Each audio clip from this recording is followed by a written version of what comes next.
Ковачът.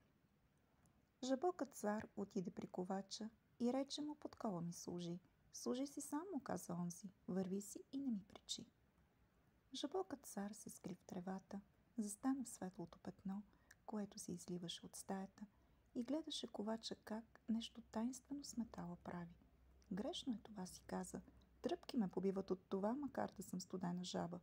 Кой дал му е човешко право на Бог да се оприличи и в мъртвата материя да влага сила страст сред огън и свистяща лава себе си, за да уподоби? Вистинал идол от желязо с човешки каменни черти. Застинал викна в каменена страст. Това си ти. Жабокът цар подскочи и се скри в папура на застиналото блато. Наоколо щурците скитници разказваха за чуто и видяно. Един отметна в рак и примижа, засвири тънко и протяжно. В селото пристигнала жена, разказа, и спряла се в двора на ковача. Не влизала в дома му, но и вън от двора не излизала. Стояла в дъжд проливен и в пек. Цигулката изписка и щурецът за малко спря, сълза избърса, а после продължи. Всички виждали това, ала ковачът бил сякаш сляп. Каква жена, учудено разпитвал минувачите, които сочили я с ръка и питали защо не влиза, защо стои навън сама.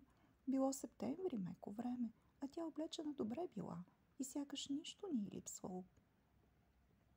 Жабокът цар присви очи. Той също бе видял жената, но мислеше, че е парче желязо, което зад прозореца в стаята сред огнени отблясъци свистеше. Отново се смути.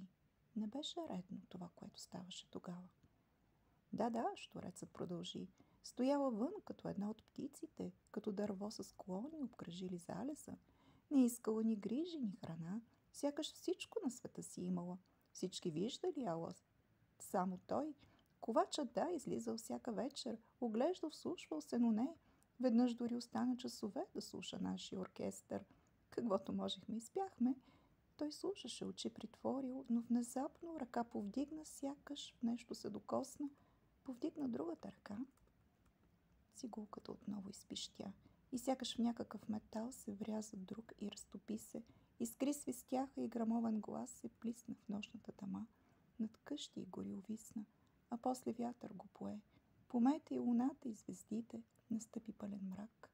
И само в светлото петно пред хижата притихнал бе жабокът цар, в очакване на тленното да вземе и в тинята да отнесе.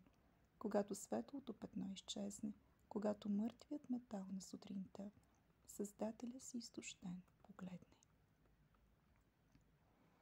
Жабокът цар глава поклати. Това без договор не става. Не можеш огън да крадеш и с него нещо живо да извайваш. Аз рекох му: подкова ми служи. Служи си сам, ми каза онзи. Върви си и не ми пречи.